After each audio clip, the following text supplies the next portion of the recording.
Now this is from Vatican Council I in 1870. If you look on page 99, the page before it, the chapter is titled The Infallible Teaching Authority of the Roman Pontiff. So if we turn to page 100, we go to the top of the page. When the fathers of the Fourth Council of Constantinople, following closely in the footsteps of the predecessors, made the solemn profession, the first condition of salvation is to keep the norm of the true faith. For it is impossible that the words of our Lord Jesus Christ, who said, "Thou art king upon this rock will build my church," should not be verified. And the truth has been proved by the course of history, where the apostolic see, the Catholic religion, has always been kept unsullied, and its teaching kept holy. From this faith and doctrine we by no means desire to be separated. Okay? If you go down a little bit further, you look on page 101, at the end of that top paragraph, it says, "Indeed, it was this apostolic doctrine that all the fathers held and the Holy Orthodox doctors reverenced and followed, where they fully realized that the see of St. Peter always remains untainted by any error, according to the divine promise of our Lord and Savior, made to the Prince of the Apostles, his disciples. I have prayed for thee, that thy faith may not fail, and do thou once thou hast converted, or once thou hast turned again, strengthen thy brethren." And the next sentence, "Now this charism of truth and never failing faith was conferred upon St. Peter and his successors in this chair, and they might, in order that they might perform the supreme office of the salvation of all." Now, I wanted to read that to you because of the fact that this is the issue, this is the most important issue to consider. When it comes to infallibility, infallibility means inability to err.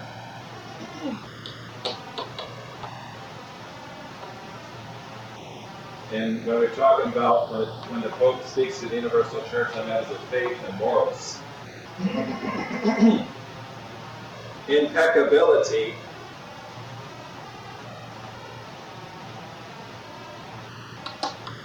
means inability to sin.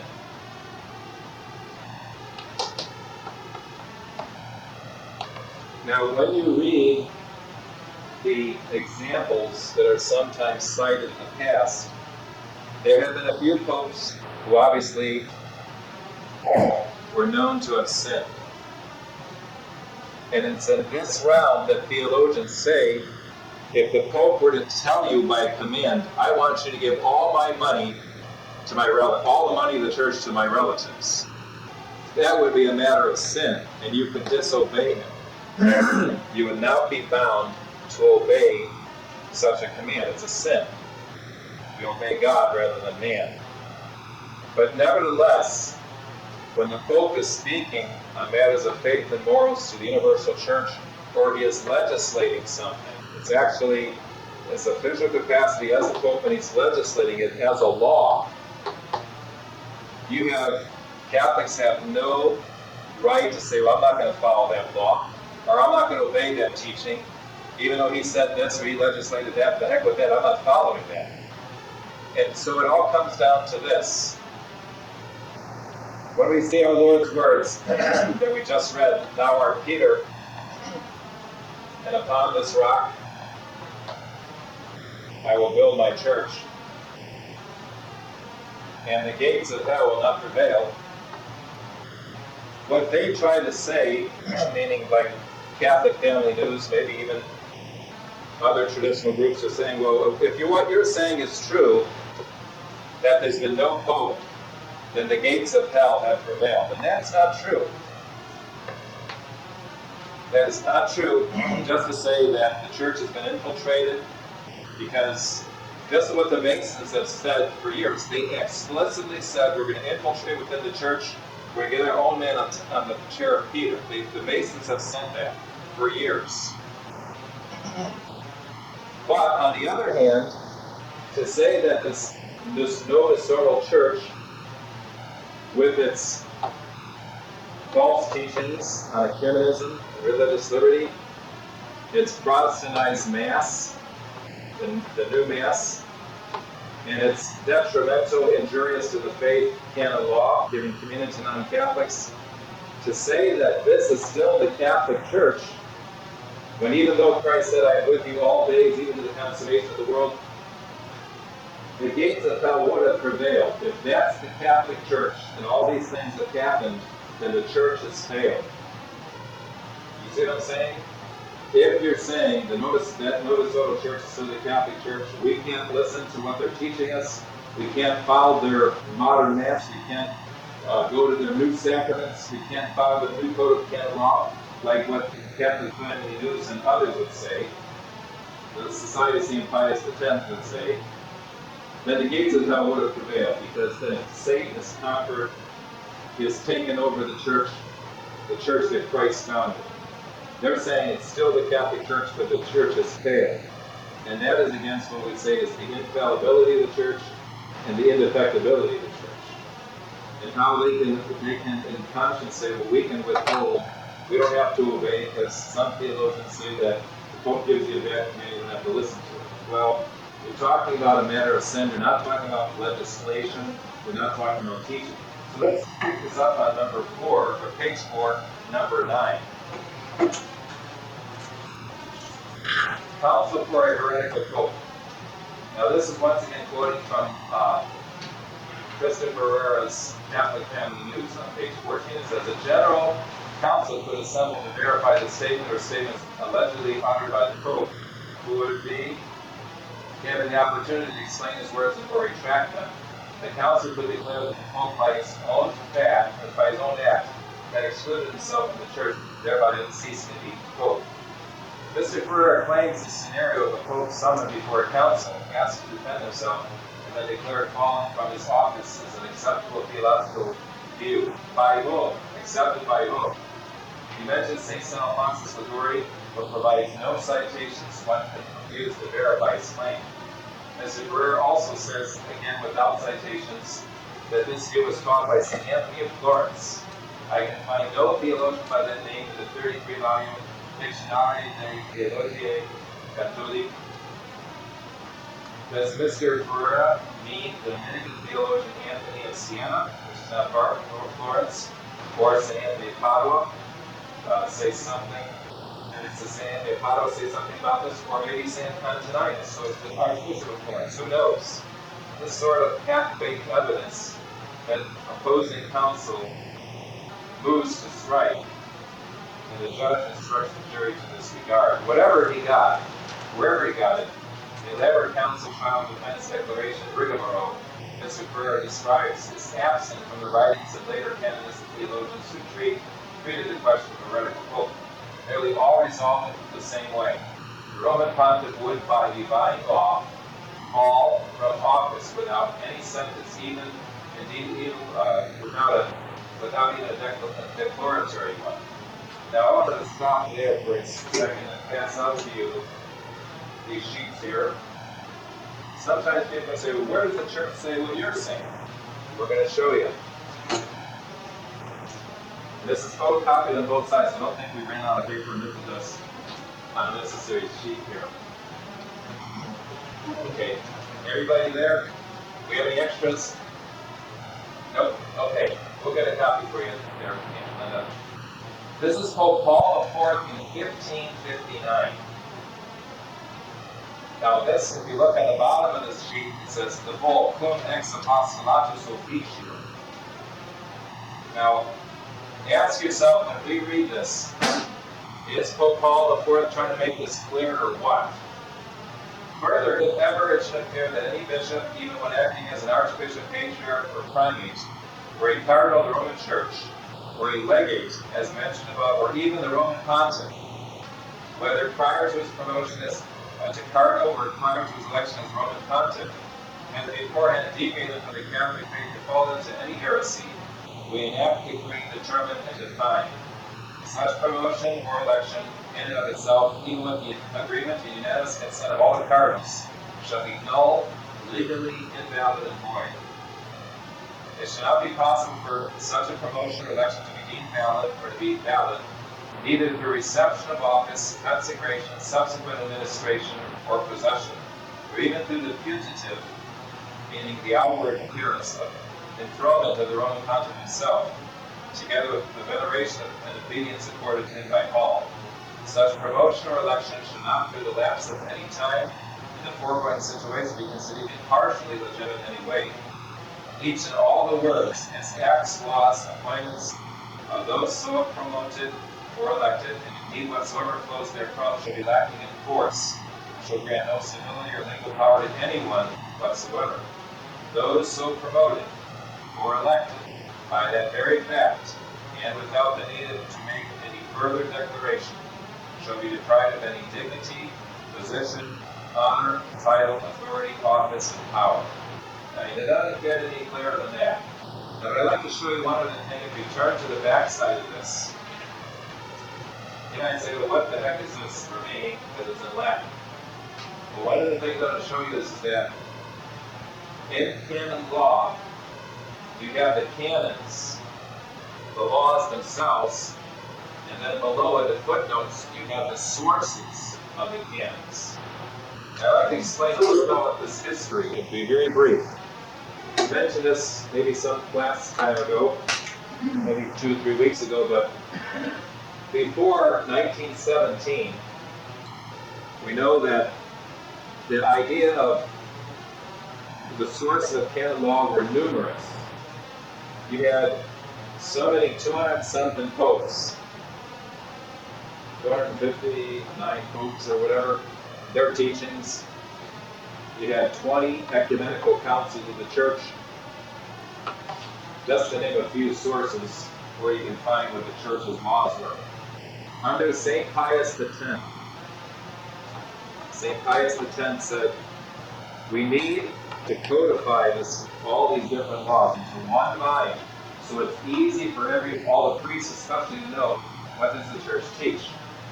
You know that canon law is made up of divine law, the laws of God, and ecclesiastical laws. Now these ecclesiastical laws, these legislations, at times because of change of circumstances, they have changed. So maybe something that was decreed back in like 451 AD is not very relevant in the year 1870. Because of a change of 1,400 years, things have changed. In fact, I could find you one of the councils of the church legislated that when bishops would go to visit other parishes for his episcopal visitation, he was limited to how many horses he could bring. And he could about not bringing hunting dogs or falcons and all this entourage of stuff. So, because it's very costly. Now, with that law about, bishops visiting a parish, not bringing so many horses and so many people, would that need to be found in the 1917 code? No. There's no need for it, because we're not riding horses anymore. They were not riding horses. So, Pope St. Pius X, he called for codification of all the laws of the church into one volume. It was finished by Pope St. Benedict XV. And in the introductory part of this code of canon law, what you find is that the first maybe 80 canons tell you definition of terms, how to interpret, etc., etc. Now, Canon 6 of this 1917 code says, since many of these laws are basically repetition of what was taught in the past, if you want to know how to interpret this 1917 code, if this 1917 code repeats what's been taught in the past, then you go to that past reference, the source, and understand its interpretation by going back there. To whatever degree, the 1917 code, this code now, does not contain the laws of the past, but those don't exist anymore. So that's the reason why in this 1917 code, they give you the sources for these canons.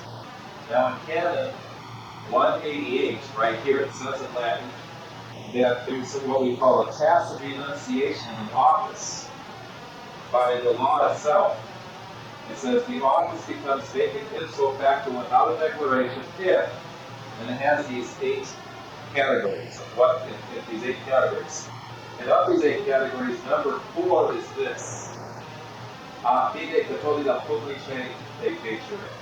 If there's a public defection from the faith, if they publicly lose the faith, they lose their office. Now, if you look at the footnotes here, in the very, very fine print, where do you find the source for this canon law? You find, let me count the lines, 1, 2, 3, 4, 5, 6, 7, 8, 9, 10, 11, 12, 13, 14, 15. 15 lines down. 15 lines down in the footnote, in the small print, it says, Paul the Fourth Constitution, cum ex apostolatus. February 15, 1559, meaning this code, 1917 code, Canon 188, the source for this, of losing your office, losing your position, is found in this decree of Pope Paul IV, 1559. So it's basically right there. You know what you also find here? In the Latin it says they publicly defect from the Catholic faith. Do they talk about material or formal? None of it mention the picture. When theologians talk about a pope losing his office, losing his position, all that they're saying is that if it's public, if it's manifest, it happens. And we're going to get onto this when Father Chicago has a very interesting point here, because I think we find a little bit humorous. Number 10, due process guilt pertinacity. Quoting from Mr. Ferrera's article, absent a procedure to investigate the papal statement and the surrounding circumstances, including direct questions of the Pope himself. I think I should say absent our procedure to investigate the papal statement and surrounding the circumstances, including direct questions of the Pope himself, with an opportunity to retract, it would be impossible to judge the matter fully and fairly. Would afford the Pope this due process. Who would afford this Pope the due process? But assume, for the sake of argument, that a papal trial were permissible. Assume further that Christopher A. Ferrera, lawyer, were the heretical Pope's chief defense counsel and the head of the legal dream team. Before he got to his stirring final summation to the military jury, if anathema don't sit, you must quit. Right? If you love don't fit, you have to quit. What broad rules would Mr. Ferrera have to follow? Presumption, general presumption. Would canon law in general consider Mr. Ferrera's client innocent until proven guilty? No. Canon 2200 lays down the general principle. When an external violation of the law occurs, in the external form, the existence of malice dolus is presumed until the contrary is proved. The reason such presumption exists in the law, says the canon Nichols, is that the external form one acts based on the way things ordinarily happen and externally appear. And indeed, ordinarily, each person of sound mind customarily acts reasonably and freely, fully knowing and deliberately willing whatever he does. Heresy and burden of proof. In the case of heresy, though, wouldn't canon law at least require the prosecutor to prove that Mr. Ferrera's client was pertinacious and obstinate in the alleged heresy? No, again. The very commission of any act that signifies heresy, such as the statement of some doctrine contrary or contradictory to the revealed and defined dogma, gives sufficient ground for juridical presumption of heretical depravity. Excusing circumstances have to be proved in the external form, and the burden of proof is on the one whose action has given rise to the imputation of heresy. In the absence of such proof, all such excuses are presumed not to exist. Mr. Ferrera then would have to rebut his presumption that his client is a heretic. And then excusing causes, Mr. Ferrera is arguing that his client's heresy many would not be manifest, but how could he prove that? Mr. Ferrer would argue one of the 7 clauses that would excuse his client from moral culpability for the alleged offense, and hence manifest and notorious heresy. You need to copy that. I don't have this. You want you to take a copy of this. Pass it back to me. We can just copy and then return it. Here we go. The top message there. On the top of this page, right at the right. Page 5, top right. Here's another one. Okay, Mr. Pereira would argue one of the 7 causes that excuse his client from moral culpability for the alleged offense and hence a manifest or notorious heresy.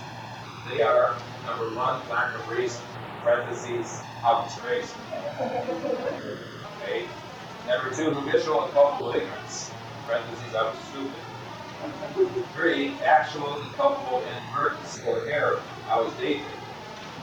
4, involuntary intoxication, those German Lutherans more severe on. 5, physical force, I was strong-armed. 6, uncontrollable passion for seeing the acts of the will. I really got mad. I got really mad. 7, legitimate self-defense. I ducked down over that Koran because the Imam took a swing at me. Of the 7, I would advise Mr. Burr against choosing ignorance as an excuse. His client is a cleric to hold several doctrines in theology.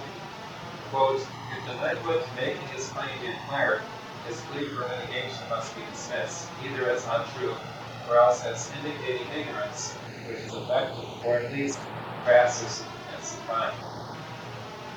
His ecclesiastical training in the seminary with his moral dogmatic theology, his ecclesiastical history, not to mention his canon law, all ensured that the Church's attitude towards heresy was imparted to him.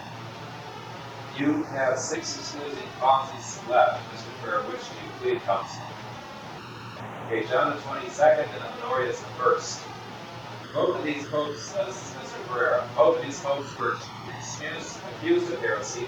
Despite this, they never ceased to be regarded by the Church as popes. These examples show us the Catholic way to adjust a pope who is in error or takes some action that threatens the continuity of the Church. One may resist it. At this point in his article, Mr. Ferrer begins to introduce arguments supporting the cardboard pope theory as the Catholic quote-unquote alternative to saving conscience.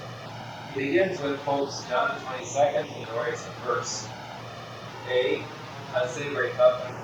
Citing these cases to justify resistance to the Roman pontiff puts Mr. Ferrer in some very unsavory company. Opponents to papal authority, the Protestants, Eastern schismatics, considerist, Gallicans, anti-infallibilists, and Vatican I, etc., routinely pointed to John the 22nd and Honorius to shore up attacks against Catholic teaching. And I'd also like to say that in Vatican I, all these things were plentifully reviewed and says there's no grounds for this accusation of heresy. Such sources have their place, but you can't put much stock in them if you are trying to, here we go, skip something, inadequate sources. As the sources for his account and explanation of both cases, Mr. Pereira cites only popular vernacular histories, John, G. Dean, and Carroll, and an article on Honorius in the Catholic Encyclopedia. Such sources have their place, but you can't put much stock in them if you're trying to make a serious argument about what ultimately boils down to the question of dogmatic theology. You have to consult and cite lengthy dogmatic treatises on the papacy written by major academic theologians. So on grounds of his sources alone, one can dismiss Mr. Ferrer's comments on John the 22nd and Honorius as lightweight pop words, missing elements. Mr. Ferrer's analogy between these cases and that of the post-conciliar popes fails on several points anyway, because in both, one of the several of the elements required for heretical pope to lose office were missing. John the 22nd preached a series of sermons in Avignon, France, in which he taught that the souls of the blessed departed do not see God until after the last judgment. Mr. Ferrer's analogy to the situation of the post-conciliar popes does not hold here, because A. the doctrine of the beatific vision had not yet been defined, so a denial of it would not have been constitute heresy. B. the Pope but the theologian before his election proposed his teaching only as a private doctor who expressed an opinion on opinionem, and who, while seeking to prove it, recognized that it was open to debate. That's a direct quote right there from that dictionary of Catholic theology. In the second synod, he said the following: I say with Augustine that if I am deceived on this point, that someone who knows better correct me. For me, it does not seem otherwise, unless the Church would so declare with a statement contrary statement, or unless authorities of sacred Scripture would express it more clearly than I would have said above. Such statements exclude the element of personacity proper to heresy. Honorius I wrote several letters relating to the monophyletic heresy, Christ had only one will, the divine, for which he was later accused variously of being a heretic himself or being soft on heresy. The ins and outs of this complex case need not detain us, except to mention the following fact. The disputed formula came to light only after Honorius died. I'd like to say something here which I think Father Chicago left out, and that is that Honorius, what he wrote was not a matter of heresy. He first of all, was negligent in extinguishing this monophyletic heresy, but he himself never taught the heresy. He was soft on the matter, and he was just trying to gloss it over and not really approach the issue. And for that, he was censured by the Church, meaning they said he did wrong in not using his apostolic authority, but it had nothing to do with him actually teaching heresy. According to the theologian Herder, it is certain that the letters of Honorius were unknown until the death of the pontiff and the patriarch Sergius. Hence, even if heretical, which they were not, Honorius' statements could not have constituted a public heresy required for the Pope to lose office. So he's a statement, even if you want to try to argue it, which it's not. In fact, it's not only not been proven it's not heresy, but this was even covered in Vatican I. Cardinal Manning, who was president of Vatican Council I, used an explicit talk about Honorius. There was no heresy there. Failed analogies.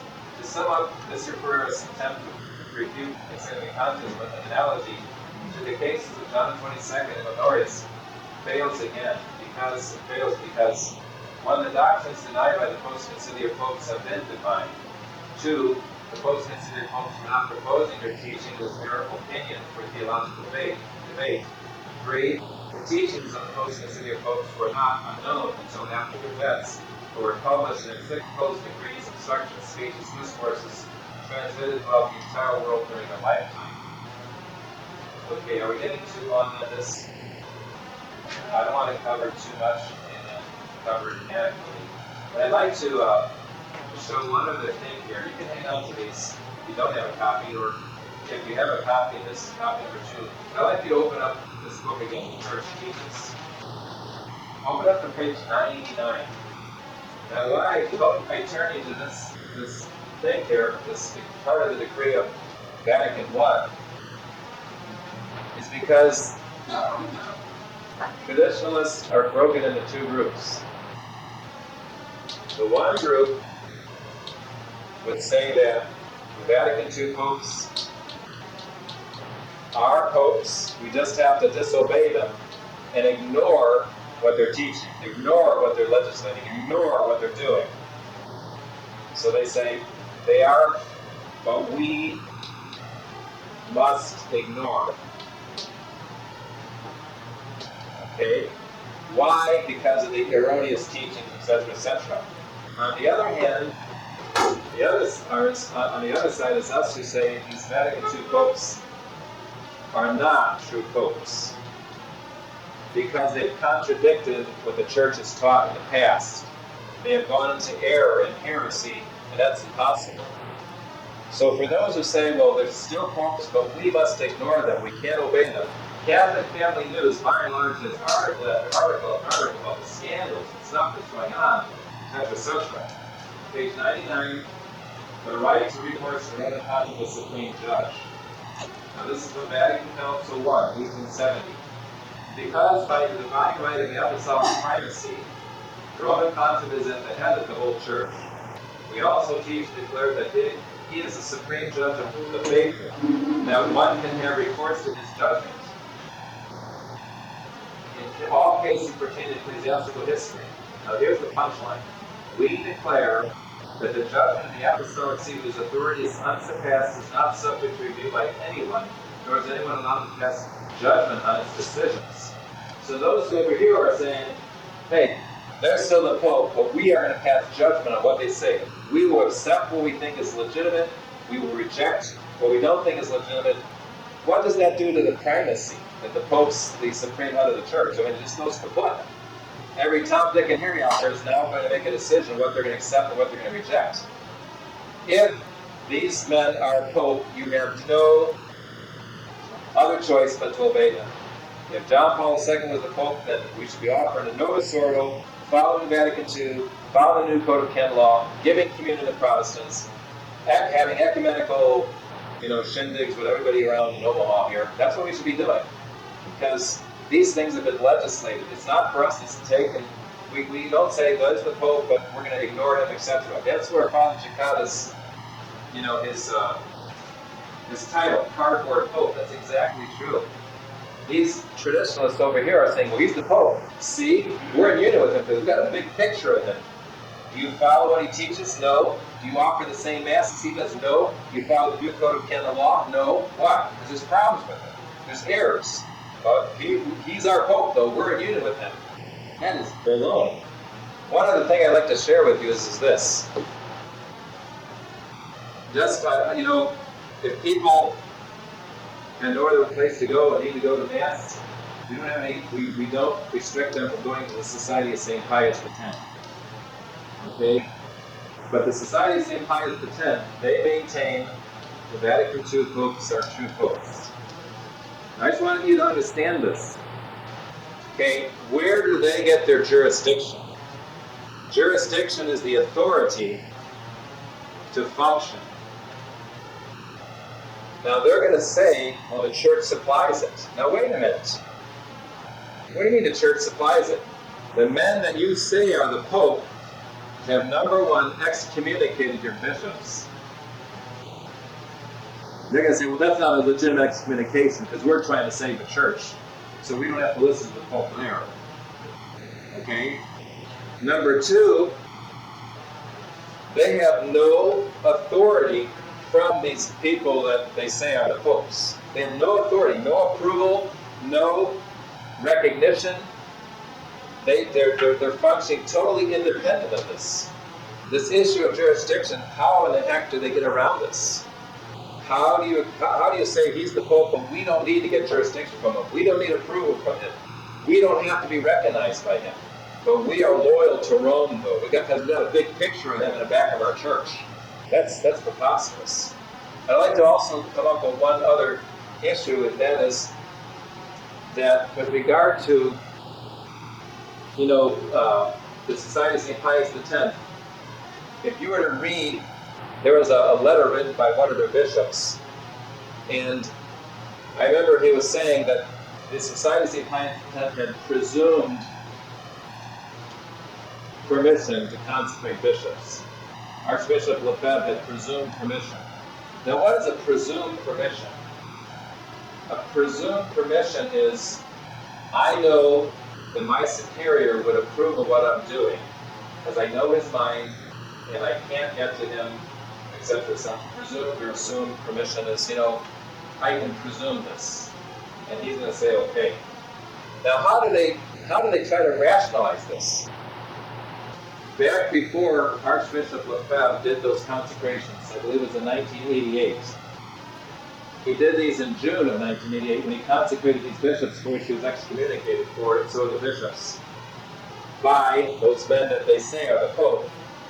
But I believe it was back in May of 1988, Archbishop Lefebvre got together with the Vatican, and he signed an agreement saying, we're going to work things out. And in that agreement, there was going to be, he'd have to agree to certain things. And I read some of the letters that Archbishop Lefebvre wrote when he was wanting to strike this agreement. He would say, he was basically defending him the Novus Ordo, saying, well, Novus Ordo, I never said it was a family. In Vatican II, we can't interpret this according to the tradition of the Church. So he was really backpedaling. He signed an agreement in May of '88. He broke with that agreement in June when I had to consecrate the bishops. But you see, based on his signing the agreement, that he would go along with it, go along with what the Vatican was proposing, accepting these conditions, they were going to let him consecrate a bishop. And then he broke down, or he changed his mind and said, I can't trust them. And then he actually said to the bishops he was going to consecrate, he wrote a letter to them saying, the seeds of Rome being occupied by Antichrist. I mean, that's what he basically said. But then again, he'd write other things saying, Holy Father, Holy Father, Holy Father. So he was back and forth. But you see, that when he broke the agreement, he said, well, I'm not going to follow that, I'm going to consecrate bishops anyway. Is that presumed permission? No way. To me, that's preposterous to say you have presumed permission. You had permission if you followed their conditions, but you didn't follow their conditions. In fact, you went ahead and did it anyway, for which you're excommunicated. To try to say, we had permission, right? That's preposterous. That's like, give you an example. It's a bad example, or poor example, but let's say you tell one of your kids, you can stay over at somebody's house if you do all the dishes and do all the laundry and clean the house. Okay? And the kid says, yeah, I'll do it. And then they say, I'm not, look at all those dishes. Look at all this clothes. Man, I can't do this. I'm going over my friend's house anyway. And then you call them up and say, where are you at? I'm at my friend's house. What are you doing there? Well, I have presumed permission because he said I could go there. Yeah, but I'm conditioned to do the dishes, do the laundry, and clean the house. You see, this presumed permission is that's preposterous for them to say that. Now, my point in saying this is this. Contrary to what people say or people think, we believe in the papacy wholeheartedly. When Jesus said, thou art Peter, and upon this rock I will build my church, we believe that. And that is the reason why we do not believe that the present occupants, the modernists, ecumenicalists, who are there right now and destroying the church, we don't believe that they are a part of that papacy. And for those who say, well, they are the popes, but we have to ignore them and not obey them, that goes squarely against Vatican I, Council I, that says the popes, these have the primacy. You are forbidden to sit in judgment of what he says. Now, the issue to be made here is this. If you look at this, I ran into someone who was saying, well, where does the church teach that, a pope would cease to be pope, etc., etc.? It says it right here. This is what the church teaches it. Pope Paul IV, 1559, and mind you, he says, without further declaration. And on the back side it says, if someone publicly defects from the faith, he loses his position. I would like to just say this in conclusion. We're not talking about something that is really hard to recognize. If you look at the Assisi meeting, where John Paul II called these other religions of the world to Assisi, I don't have to be the most educated person to realize for the Buddhists to put a statue of Buddha on the tabernacle and offer incense is not right. These people do not even worship the same God as we do. There is a false God. For the Hindus, who some of them think that they're God. And for him to say, I want you to come to Assisi, I want you to pray to your gods for world peace. What does that say? Your prayers are worth it. Come to Assisi, join us for world peace, because your prayers are going to have benefit. He's giving recognition to these other religions, recognition to these false gods. You can't cut it any other way. When he kisses the Quran, we don't kiss anyone, but the Quran has things against our faith. And for him to reverently bow down and kiss it, he's committing a sin against faith by doing it. And like I say, you don't have to be a big... When you read some of these people in the past who try to justify it and say, well, it was imprudent, or he shouldn't have done it, or that wasn't very smart of him, or that was kind of scandalous, if you ask me. faith. It's not just scandalous and improved. I mean, these things are denials of faith, a public defection from the faith. And when you read what the theologians say, they're not making a distinction between formal and material and anything else like that. They say if it's manifest, if it's public, that's the words they use. Say, Robert Bellman says, manifest heretics immediately lose jurisdiction. Publicly, if they do it publicly, if it's obvious in public, you know, all these conditions that this Brewer puts up in Catholic Family News, he's making it up. He's coming up with his own scenario, making it sound pretty good. And like I have to hand it to Father Cicada. Father Cicada has really tagged him very well, saying you are a lawyer, but you know what you're doing in this realm of theology, in this area of what's the situation in the church. You're like a man who's trying to represent himself in a court of law, you know, throwing out some lingo of terms of law. You don't know what the heck you're talking about. You're not following procedure. You don't know, you know, the first thing about what's supposed to be done in the courtroom, and you're trying to make laws or create situations that make it impossible to come to a conclusion that's not based on theology, dogmatic theology, not based on what the church taught. So, you know, I wouldn't want to over-read, you know, we can cover this one more class on here probably next week. This will be a short section we can cover before the 5th trial.